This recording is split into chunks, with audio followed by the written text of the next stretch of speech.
All right, guys, we're going to go ahead and get started with our next panel to try to stay on time. We are the panel between you and lunch, so we will be efficient just for fun. So again, my name is JJ Hollie. I serve as the president and CEO of the Woodlands Area Chamber of Commerce. And on our panel, we have Kristina Frankel with the Strong Firm. Kristina. We have Mike Kissner with Marsh and McLennan. We have Jack Gilmore with AlignHR Texas. And we have Jenny E. McElroy with Express Employment Professionals. So thank you all very much for being on our panel today, and I hope you're ready to get grilled by everyone here. It's just going to be fun. We met earlier and came up with a whole list of things that we felt as the panel might be interesting to you. But as we go along, if you have any questions or any thoughts, it is a small enough group. I do feel like we're all spread out. If you guys want to even move up, that's okay. But that's like one of those psychological things, right? To make you move from the seat you're comfortable in, just mess around with you. But no, if you have any questions along the way, these are pretty informal, as you can see from the last topic, and we can go in any direction you really feel like and get to pick our experts' brains. So to start off with, and I'm already, growing weary of the topic, I think, like everybody else is. But I think, especially in light of the announcement from OSHA yesterday, we'll start the discussion around some COVID-19 policies, but then we'll also move on to some other things and try to cover a good general HR area for you guys. So who would like to start on kind of their favorite COVID-19 situation or policy? I think anyone that is working anywhere near the HR aspect is sick of COVID-19, as I am, and as my fellow panelists are. However, I do think it's important that we, as employers, make sure we have policies. We have a protocol for notifying when you have COVID, and if you don't have that in place yet, you're way behind the game. So hopefully you have those policies and procedures in place. And with the new ETS from OSHA, your policies are about to get a whole lot more stringent if they pass the legal challenge. But examine your policies, work with your legal counsel on those. That would be my advice on COVID. Yeah.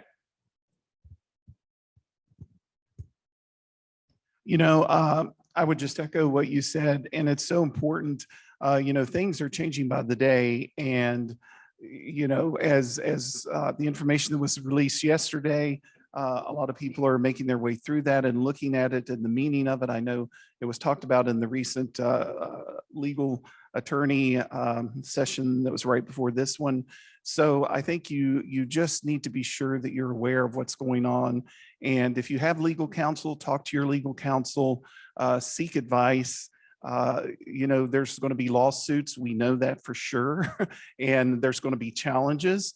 And it's a lot for employers. And I think you just need to stay informed, be sure you're connected, be sure your HR team is connected, and that you're connected with your leadership so that you're all on the same page and you're not sending mixed messages to employees. And Mike, just in the interest of thinking of something tangible for smaller employers, I know the OSHA rule was for 100 and over. What's kind of the latest thought for small businesses on, hey, here's a COVID-19 situation they should be ready for? Thank you for that question. I'm a human resources professional. I'm a consultant with our firm. I'm not an attorney, and therefore I'm a little uncomfortable answering any questions about COVID-19. Next. Spoken like a true HR professional. Thank you. Well, I will jump in on the small employers side. One thing that I have gotten a lot of calls from clients about is some of the burden feels more intense for smaller employers. And by that, I mean, if an unvaccinated employee is exposed per the CDC, they now have to be home for 14 days. And in small shops, you feel that a lot more than, say, larger shops. So it is surprising to me is sort of how the tone of the calls have changed. In the beginning, of course, everyone was panicked and scared.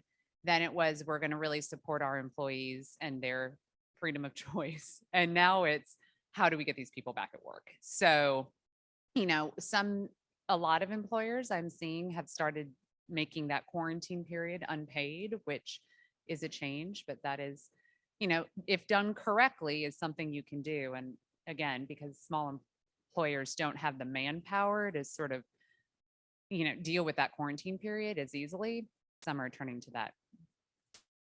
That's the quandary, I think. You know, the chamber's a small business. We have 10 employees. And if someone's exposed, and then if they expose someone else, and then it's just this, these ripples in a pond.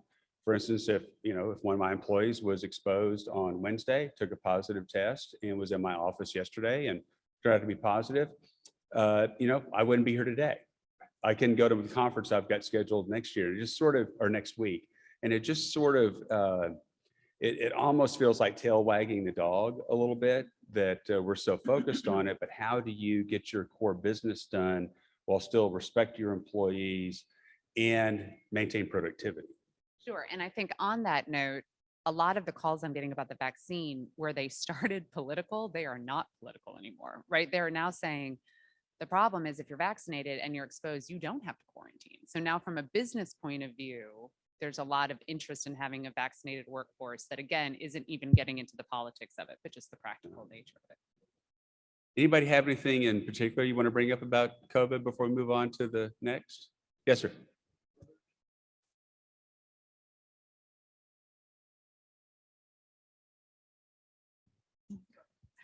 I have seen employees challenging. I think out of Texas, a huge case was the Houston Methodist case, where employees challenged the hospital's requirement to mandate vaccination for all employees.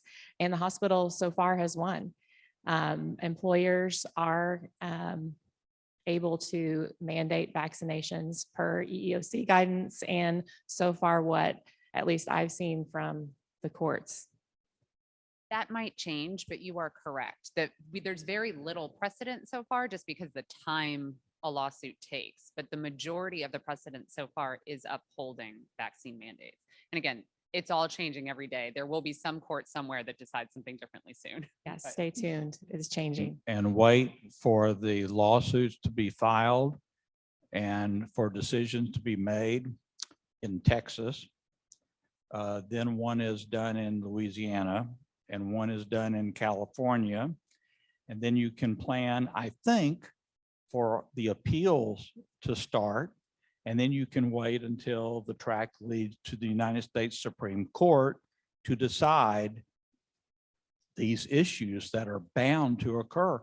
Look at the track history so far with anything related to COVID-19. So I should be retiring fairly soon, I think. So I may turn it over to my successor. It really is a minefield for employers to be able to navigate the COVID wave that is happening. And what I tell my company, the people that I work with in my company, is let's put our employees' best interests at heart, make the best decisions that we can for the employees in the workplace to protect their safety, but also honor their personal feelings or their philosophical feelings as best we can. And really, if you put forth good faith and you can demonstrate no intentional ill will or good faith, I think that if there are legal challenges that come up, you can withstand without being really punished financially. And I would just add, as the regulations that came out yesterday from OSHA and how everything is going to be applied and administered, that's why it is important that you as a team, and I'll say it again, are very well connected with your leadership and your HR group and your Labor and Employment Council. Because just in reading those provisions, interpreting them, making sure you think you're following them correctly, it's important. And also, I find it's also good to talk to your other HR peers and individuals to help find out what they're doing. That's always very helpful to me. And just to be clear, the OSHA regulations that were announced yesterday are for employees or employers of 100 or more. So That's correct. I think your point, Jenny, of if you're smaller than that, you may not have the mandate, although the legal, you may still be subject to some legal actions at some point by an employer or something like that. But if you have that basis of talking to your employees, caring about your employees, trying to balance all those things we talked about earlier, then you're going to be in a lot better position. Correct. And I would be interested to know if you guys are getting sort of similar calls. I get calls on both sides of this perspective. I get calls from employers and employees who do not want to be vaccinated. I also get as many calls with people saying they will not work with unvaccinated. So this is tricky. It is really tricky to do right. And in terms of honoring your employees and the health of your workplace, I mean, there's arguments to be made on both sides. So, good luck. Which makes it a lot of fun. Yeah. So moving, that was fun. Moving along to the official takeaway is good luck. So moving along to beyond COVID, common mistakes that you've seen employees, employers make that maybe each one of you could give an example of that, of some pitfalls that you've seen people fall into. Who wants to start? I'll start. One of the ones I see particularly, it can happen in small businesses as well as large employers or businesses, is how you classify your employees, whether they're exempt, non-exempt, part-time, independent contractors. There are laws governing all of those different classifications. And, I've had employers say to me, well, an employee came in today and said they want to be paid salaried. And the employer said, okay. Or the employee came in and said, I want to be a 1099. I want to be a contractor. And the employer says, okay. So it's not just an okay answer unless you've researched it, looked at it closely. And I see that very common, particularly among small businesses. They just don't classify their employees properly, which then in turn can lead to future lawsuits. Or, as you say, everything's fine until it's not fine. An employee gets mad, an employee reads about something in the news, or they get terminated, and then they find out, oh yes, I was entitled to all this overtime and I wasn't classified correctly. So, do you have any particular example you've come across? I think I would probably use a small employer that probably had 8 employees and made them all 1099s. Which they were not all independent contractors and did not meet the legal definition and test for independent contractors. So one of the, it's important that gets addressed immediately because it can set up quite a liability for you as an employer. Mike? I think a truism that I have found to be valid all during my career, and this can be applicable to the smallest of businesses or the largest of corporations. And that's when there is an attitude by ownership or management that it can't happen here. No matter what the topic is, there's just an attitude, nope, that will never happen here. And the sad fact is, yeah, it probably can. And so instead of adopting an attitude of stick your head in the sand or close your eyes or ignore or whatever, I think those days are long past for employers. And so I think the warning is when you begin to find yourself saying it can't happen here, that might be the very thing you want to take a look at to try to prevent it from happening. Kristina? Sure. Well, one thing I just wanted to piggyback off your answer. Interesting thing about the classification issue in Texas, which I would agree, really great employers get it wrong all of the time, is especially in the oil and gas world. Oil and gas companies get real creative on how to pay those people, and just there's not a lot of basis for that. So to the extent that applies to any of you, just keep that in mind. And then the other sort of mistake I see and it's a real small one, but I see it all the time, is this idea that you need to keep medical records separate. Employers just often don't do that. And it's not a huge deal except until it is. And then especially with COVID testing and vaccine and all this stuff, and the idea that, all of that's just sitting in one big pile. is Christina, something when you to say think about. keep it separate, what do you mean? Literally just keep it in a separate folder. I For mean, storage, separate yep, electronics, yep. files? And just, I think maybe the resistance is kind of a pain, but just anything so that it's just not everybody's private health information isn't just sitting in a big red well somewhere. Kenny? I would say probably the most common mistake that I noticed just in my position, because I conduct internal HR investigations, would be failure to train your supervisors and your managers and your leaders on EEO laws. Just make sure that you have some sort of training in place at your organization that will help your leaders know what they should be doing. If someone comes to work and says, I'm going to have surgery next week on my liver and I need this. What are your supervisors supposed to do in response to that? What's that interactive process look like? And just make sure that they have a good understanding of what EEO laws are and how it can implicate the company and what documentation they need to keep or have. That's one of the biggest mistakes that I see happening with organizations. Can I jump in on that? The internal investigation reminded me that another mistake I see is this. I'm sure you have said it a million times to your employers or to your employees, but email is not private. So the minute we go into these internal investigations, the stuff we find on email, y'all, it is my favorite. So just remind.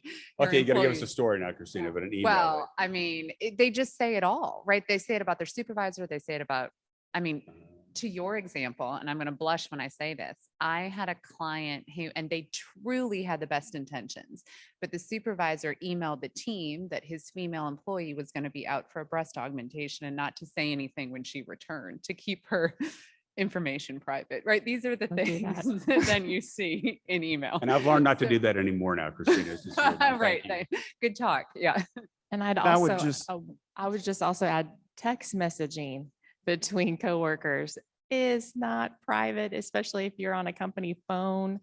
Those records are discoverable, and your interactions with your subordinates or with your coworkers that might come up later in a lawsuit can absolutely be discovered and found out. And let me tell you, people think that text messages are completely off limits. They're not.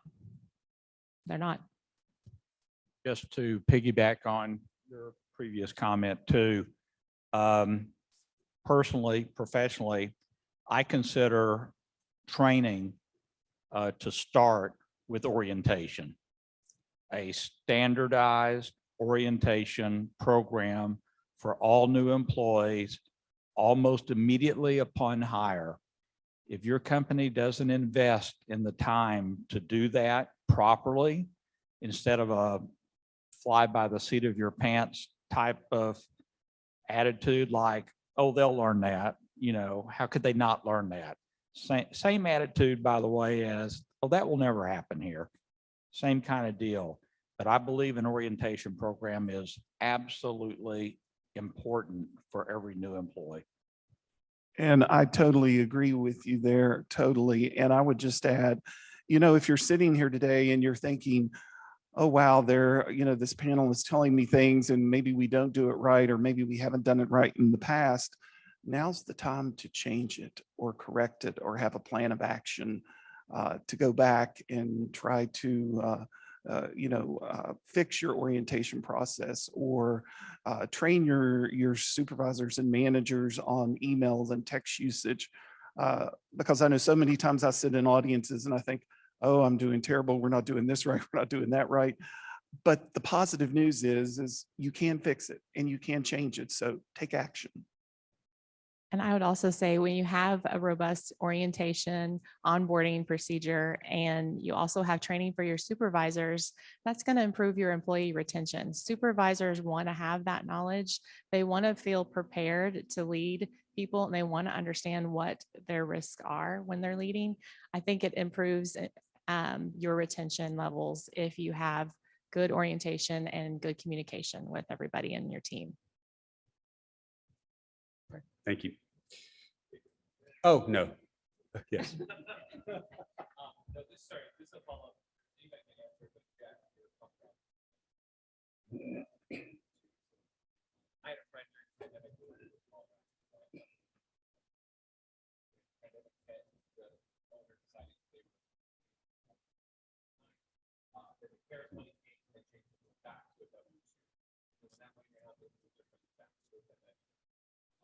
He's like, what do I do? I'm not, what should someone in that situation? There was a group of good employment lawyers on this last panel that would love to talk to that company. And its employees. And its employees. Yeah, definitely. I agree. There should be some follow-up because, you know, if I was the Department of Labor and saw what you've done and saw you moved them back and forth and changed them depending on what your circumstance is, that doesn't meet the test. And again, I'm not an attorney. We're not attorneys. So What are, because you mentioned it earlier, what are, you know, a couple or three of the tests between a W-2 and a 1099 employee so that you just don't whimsically change them based on your company's financial position? Correct. I mean, some of it is common sense. Like, are these people working for you every day? Are you telling them what to do every day? Are you providing the tools for them to do their job? Are they wearing your t-shirt, right? Like they are employees. And the fact that you don't want them to be is not part of the test, right? True independent contractors can go work for other people. They are in charge. You give them a project, right? I want you to write this, you know, handbook. They are allowed to go out and they can do it and they can write 10 handbooks for other people. I mean, so some of this is common sense. You can also, there are tests, and unfortunately they do differ between like the Department of Labor test and then some of the IRS codes. They're slightly different, but there's enough overlap there that it should be pretty clear. And in that example, that is not correct, right? Nothing about that employee's circumstance had changed, right? If during the pandemic, he was able to now go work for other people, or they said, hey, you use all your equipment, just get your work done. We don't care when, we don't care how, we don't care, you know, all of that, then maybe, but that's not the case. It was nothing changed. So, right, that was an improper classification. And I would tell your friend, if the company is not willing to look at whether he was 1099 truly or a W-2 employee truly, then he might reach out for help elsewhere, because that is, she's right. That's absolutely not how you do it. Not correct. I just want to say again that I'm not an attorney. I think I say that so much because it's a disclaimer on all my emails. Not that Marsh McLennan is really worried about that, but it is what it is. So not being an attorney, I think if you Google IRS rules for 1099 and W-2, you'll find all the information you need, and you can be assured of the source because it should come from the IRS. That may have been in Josh Sherry's list of things he Googled is, you know. And you had a question back there.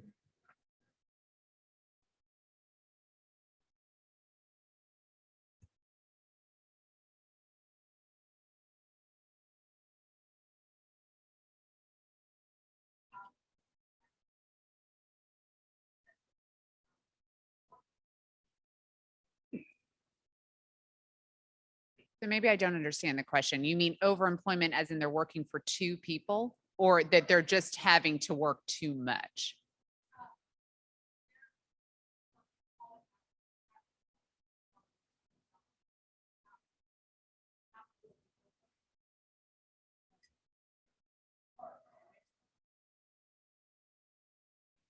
So yeah, I have heard of that, and it's real concerning from a competition aspect, from a privacy aspect.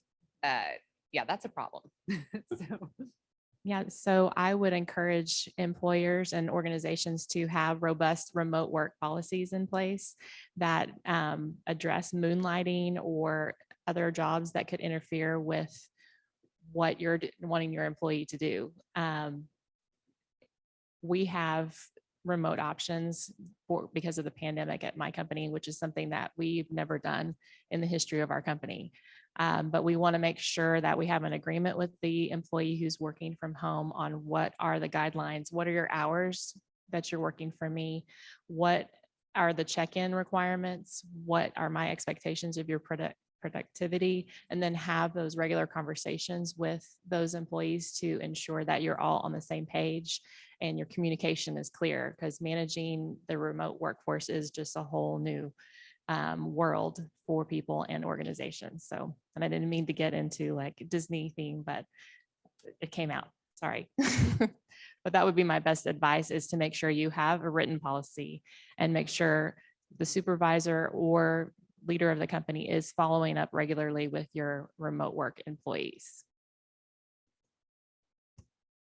Speaking of it, I think, Kristina, you mentioned about maybe the work-life balance, where people that are, I think those of us that work from home, you might take a break for dinner and then you go right back to your computer. So how do you manage that sort of maybe overworking scenario? How do you draw the lines?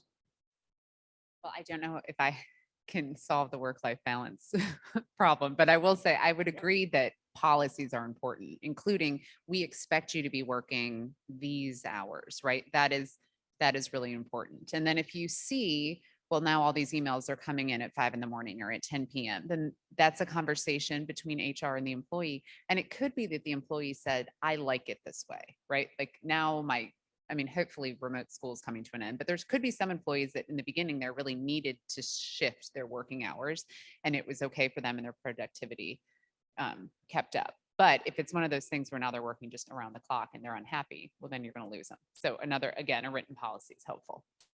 And I would just add one important point, going back to how the employee is classified. If the employee is working from home, it depends, are they paid hourly or are they salaried? If they're hourly and they're sending emails at all hours, you really need to have a discussion with that employee and the supervisor to say, are we paying this employee correctly? They're supposed to be paid hourly and they're classified hourly. So all time work should be recorded and approved. So that would be a good discussion to have with the manager and the employee. And think about overtime too. So make sure that you're having a discussion with your employee working from home, that these are the hours we're expecting you to work. It's 40 hours a week. And if you need to work over that, you need to ask permission, get approval from your supervisor before you're working in excess of 40 hours, because overtime can be outrageously expensive, as I'm sure that all the employers here know. So keeping a handle on your remote workers that are hourly non-exempt employees, it's a challenge. Any other questions before we go on? Sure. Mhm.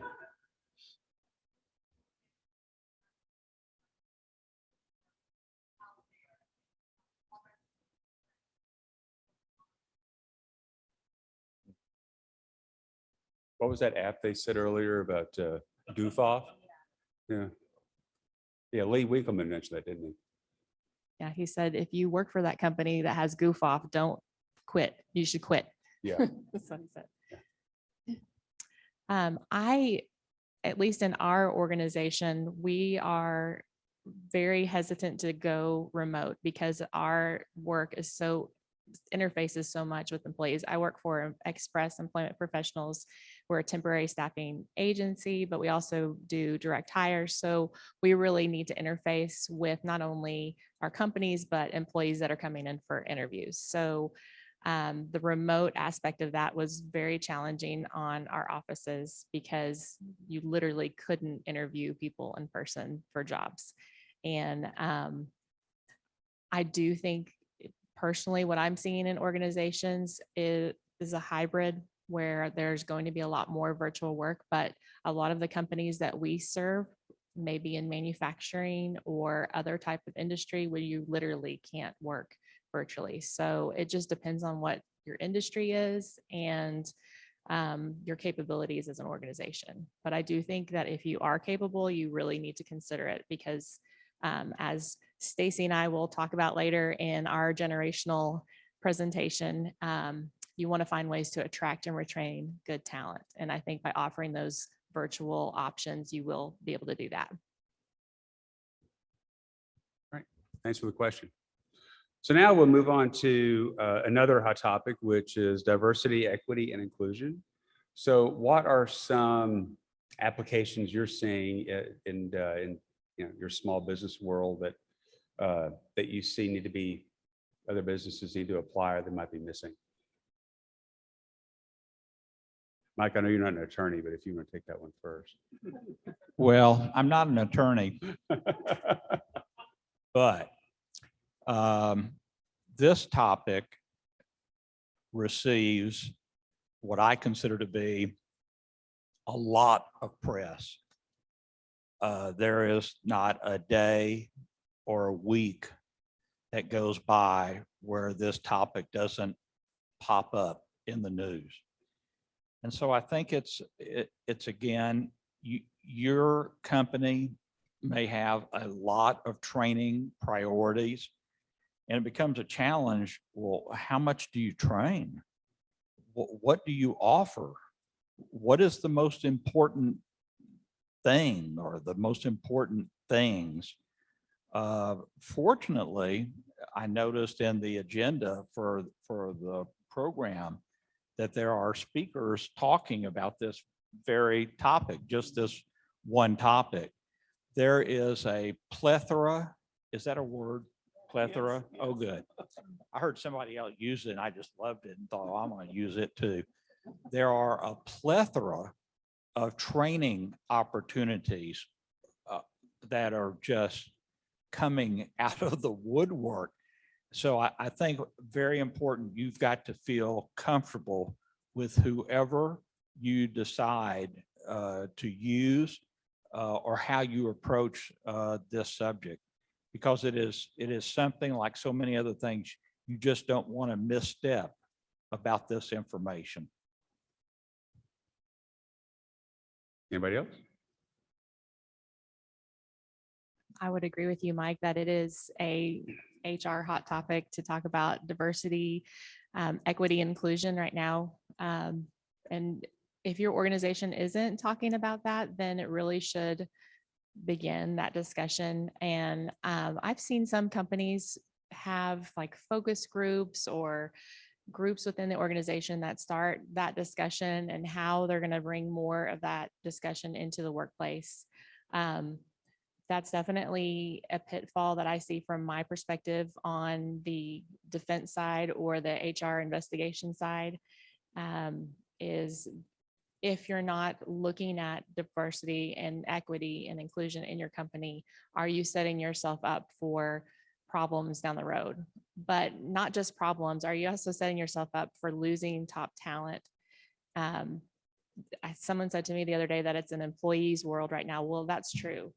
Employees have a lot of flexibility and a lot of power right now to decide and choose where they want to go work. And in my opinion, and what I'm seeing in organizations, employees are going to want to go work places that are inclusive and that do respect diversity and do look at equity in how they're paying their people. Have you seen some examples of, well, on both sides, where you've seen that lack of diversity or respect or inclusion manifested, but then how have you seen some companies do it right?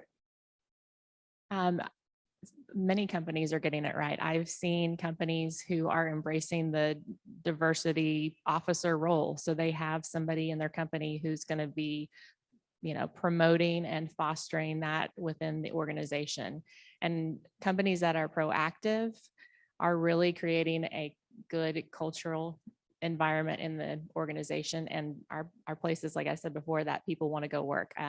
Sonic Organizations, one of the companies that is out of Oklahoma City that I know, and many organizations. So you can even, like Mike said, you can Google diversity inclusion and you get a wealth of information on ways you can include everyone in the discussion in your company. But I think not being afraid to have those discussions with your employees and with your leaders in your business is so important. to just open the dialogue and find out if there's something within your culture that needs to be looked at or needs to be thought about on this topic is hugely important. But just keep the communication open with your employees. Make sure that they're heard. And maybe a sign that you're not doing it correctly or not doing it right is, do you have a lot of complaints from employees about they feel like they're not being treated fairly? Look at, am I getting a lot of complaints on those issues? Are they types of diversity issues? Do we need to do more training?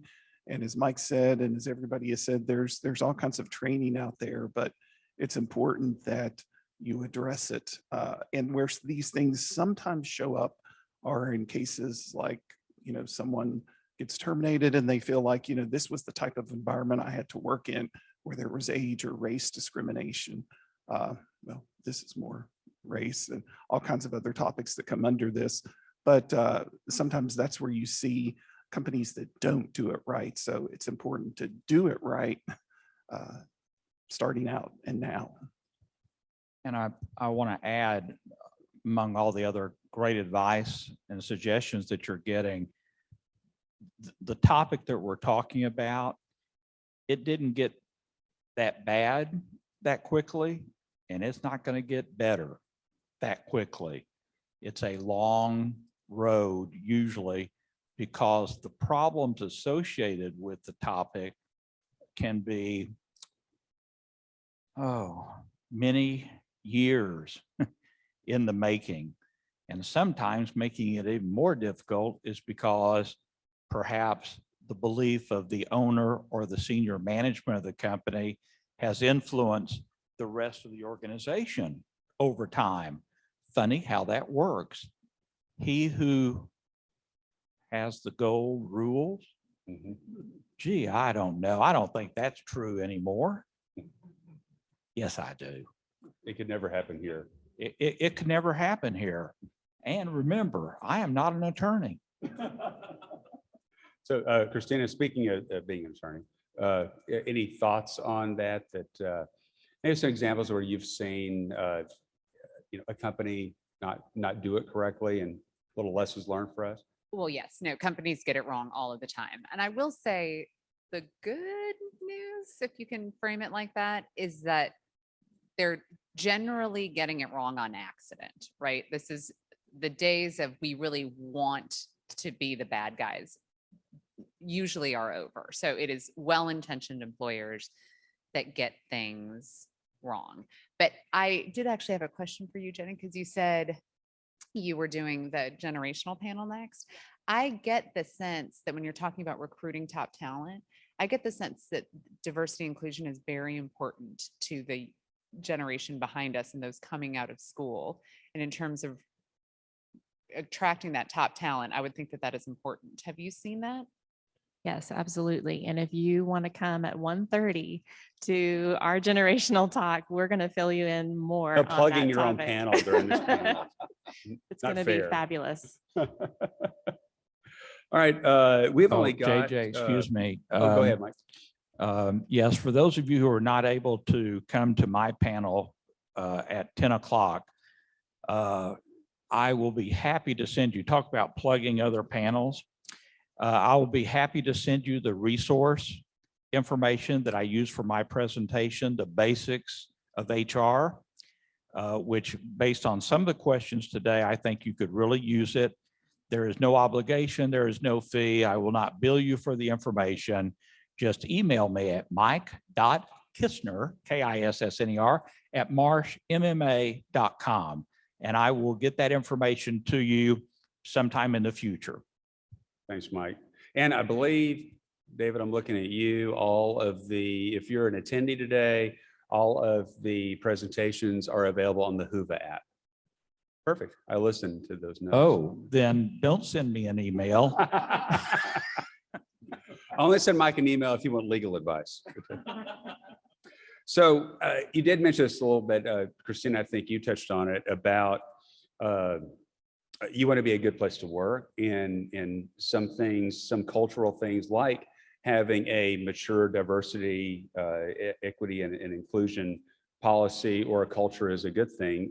Right now, we're seeing there's not a business I'm aware of that we come into contact every day that isn't needing to hire employees, that everybody has a help wanted sign out. It doesn't matter if you're a restaurant, a landscaper, oil and gas firm. Well, maybe not oil and gas, depends. But there's a lot of industries out there that need people. So if you are in a position where you're having trouble hiring, screening candidates, what kind of advice do y'all have? Sure. It is tough out there, and it's tough for a variety of reasons. And I think that we don't really know the end of the story. Common sense would tell us that a lot of sort of this extended unemployment benefits and stimulus made a difference to employees. That feels correct. The data hasn't actually proved that to be true yet, but most of those programs ran out in September. So we will see if all of a sudden there is an increase in job applications. But another problem is that, and that gets discussed less, is the fact that the baby boomers are retiring. So that is not COVID related. That is just something that we are going to have to deal with in general. A big amount of workers are leaving the workforce, and there's just not as many people to come take those positions.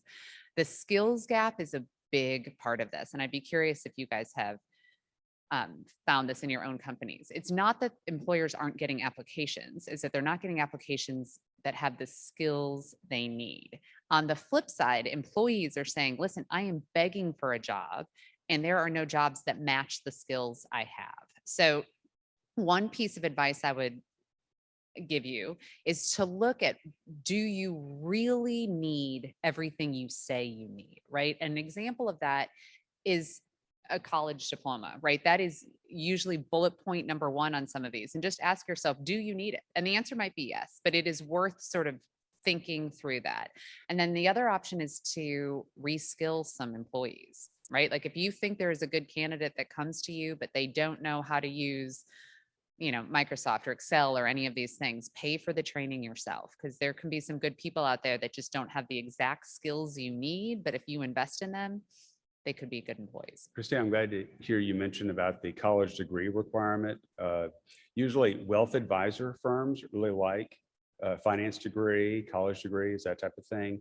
And one of our local firms actually took that requirement off of their application. Now they kept their screening, their testing and all the aptitude things that they felt like they needed.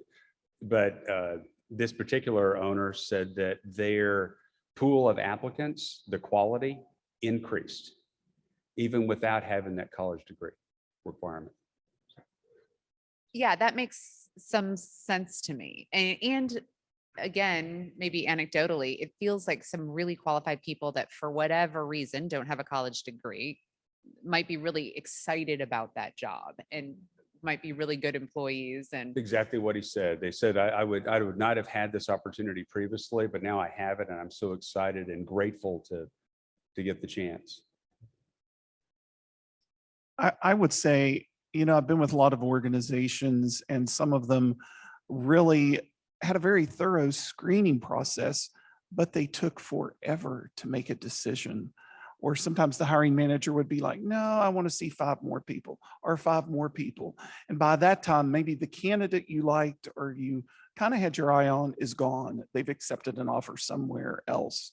So you certainly want to do your screening and your hiring properly, but the days of taking weeks and weeks to do it are over. You've got to do it quick, efficiently, and properly, and land that candidate. You can't take forever to make a decision and let them talk to 10 other people and then have a meeting and then have another meeting, then talk to the employee again.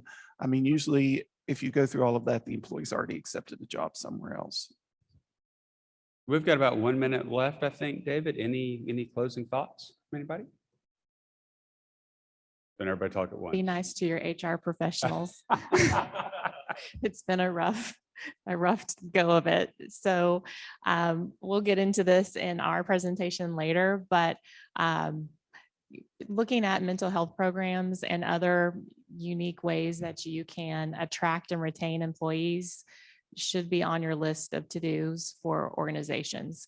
Find ways to differentiate yourself would be one of the best advice I could give you. And train, definitely train. I think I would just point out what I heard in the earlier session to, research and make yourself familiar with the changes in the sexual harassment law that occurred in Texas on September 1st, 2021. You can Google it, change in Texas law, sexual harassment, and you'll find a lot of information. But as a small employer, as a large employer, you really need to know about that because it really should change how you do things. And I'm not going to go into all the policy and the changes, but Google it. You'll find a lot of information, or better yet, ask an HR person. Yeah, we don't want to replace next year's summit with just Google it, Mike, anything else, Mike? No.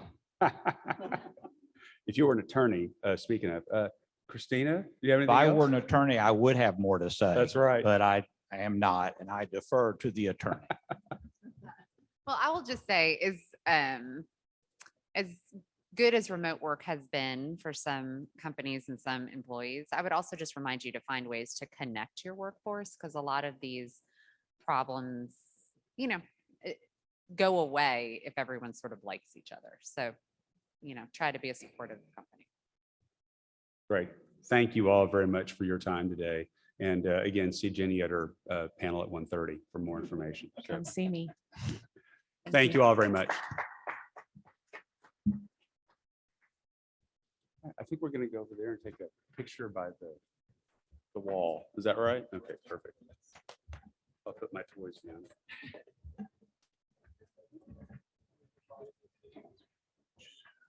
Hey,